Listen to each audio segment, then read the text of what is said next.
प्रणाम महेंद्र सर। प्यारे दोस्तों, आज की इस वीडियो के माध्यम से हम आपको 10वीं कक्षा के बायोलॉजी का छठा चैप्टर जिसका नाम है जनन के बारे में विस्तार पूर्वक समझाने वाला हूं। दोस्तों, आप क्वेश्चन देख रहे हो, जनन किसे कहते हैं, यानी जनन की आपको परिभाषा देना पड़ेगा। यह कितने प्रकार के होते हैं, यानी जनन को कितने भागों में बांटा गया, यह भी आपको बताना पड़ेगा। फिर कह रहा है उसका वर्णन करें, यानी क्या कि जनन, सबसे पहले तो आपको जनन की परिभाषा लिखना पड़ेगा और उसको कितने भागों में बांटा गया है उनको भी लिखना पड़ेगा। उसके बाद जानते हैं उन जितने भी भागों में उनको बांटा जाएगा उन भागों का भी आपको चर्चा करना पड़ेगा। इस टाइप के क्वेश्चन आपको 5 मार्क्स का पूछता है, 5 मार्क्स का पूछता है, दिमाग में रखिएगा। क्वेश्चन आपने देख लिया, जनन किसे कहते हैं, यह कितने प्रकार के होते हैं, उसका वर्णन करें। आपने अर्थ भी इसका समझ गया होगा, तो आइए इसका आंसर देखते हैं। देख लीजिए, आंसर यहाँ पे है, हमने लिखा बड़ी सुंदर सी। आप हमारी कॉपी को देख करके लिखने का भी शैली अपने अंदर ला सकते हैं। यदि आप इस प्रकार से कॉपी को लिखोगे ना, तो गारंटी कह रहा हूं आपको अच्छा मार्क आएगा। 5 मार्क में यदि 5 मार्क की क्वेश्चन रहेगी तो कम से कम 4 आएगी। लिखना भी एक कला है, याद रखिएगा।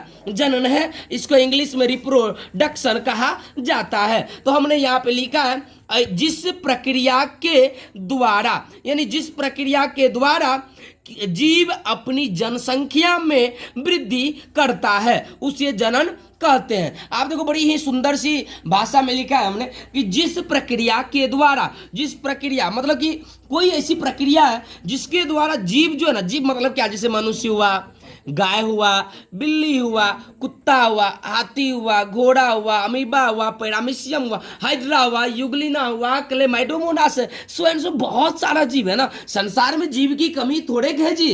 हाँ, कोई भी जीव अपनी जनसंख्या, अपनी मतलब जैसा वो है वैसा ही।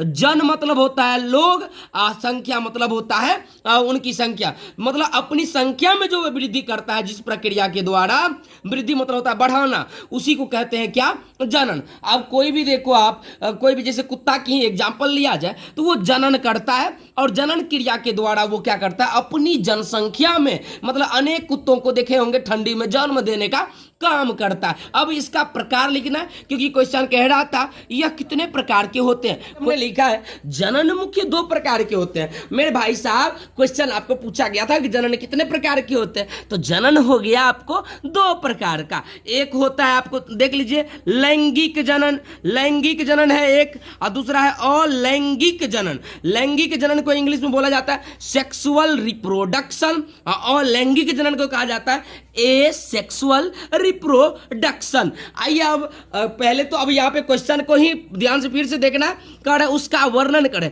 मतलब टाइप तो आपने देख लिया, 2 होता है ना, उनका वर्णन करना है, विस्तार पूर्वक उनकी चर्चा करना है ना। आइए लैंगिक जनन के बारे में जानते हैं। व्हाट इज सेक्सुअल रिप्रोडक्शन, तो क्या कह रहा है लैंगिक जनन के बारे में, हमने देखो दे के डैश दिया, फिर हमने लिखा है बड़ी सुंदर सी शब्द में, जिस जनन में, यहां पे देख लीजिए लिखा हुआ है, जिस जनन में नर एवं मादा दोनों भाग लेता है उसे लैंगिक जनन कहते हैं। अब देखिए यहाँ पे क्या कहा कि जिस जनन में, मतलब जनन एक प्रक्रिया है जिसके द्वारा जनसंख्या में वृद्धि करवाई जाती है। ये चीज आपने पहले भी सीख चुका है। तो यहाँ पे कह रहा है जिस जनन में नर एवं मादा दोनों भाग लेता है उसे लैंगिक जनन कहते हैं। अब आइए अपना लोग एग्जाम्पल सोचते हैं। यहाँ पे देखो हमने लिखा है एग्जाम्पल में हमने लिखा है मनुष्य, उसके बाद गाय लिखा है, भैंस लिखा है, कुत्ता लिखा है, डॉट डॉट इटीसी, बहुत सारी चीजें हो सकती है ऐसा। तो अब मनुष्य को लैंगिक जनन में क्यों कहा गया, रखा गया, ये देखिए मनुष्य में लैंगिक जनन कैसे होता है। ये देखिए, एक बात बताओ कि अब जैसे मनुष्य की जनसंख्या कब बढ़ती है, मनुष्य में जनसंख्या को वृद्धि करवाने के लिए आपको 2 जीव की जरूरत होगी, एगो लड़का एगो लड़की। अब दोनों का ब्याह करवाते हैं। आजकल देखिए तगड़ा लगन की सीजन है ना, ब्याह करवाया जाता है। आपके मन में कभी आता है कि ब्याह क्यों करवाया जाता है? ये तो जनसंख्या बढ़ाने का सबसे बड़ा ना उपाय है ये जी। कि इससे क्या होता है, जनसंख्या में वृद्धि होती है। अब लड़का लड़की दोनों संभोग करेगा, निषेचन करेगा, मिलेगा जुलेगा, बहुत सारी चीज सो एंड सो करेगा, तब उसके बाद क्या होगा, जनसंख्या में वृद्धि होगा। आप गाय का ही यदि बात करिएगा तो गाय अकेले बच्चे को जन्म देता है क्या? नहीं ना। उस भैंस में भी तो वही बात है। कुत्ता का तो बातें छोड़ दीजिए, कुत्ता एगो कुत्ता के पीछे एगो देखिएगा कितना लगल रहता है। वो तो अब ये सब बात बोलने का है जी। हाँ, इटीसी मतलब हमें पूर्ण विश्वास है कि आप लैंगिक जनन को अच्छी तरह से समझ ही गए होंगे।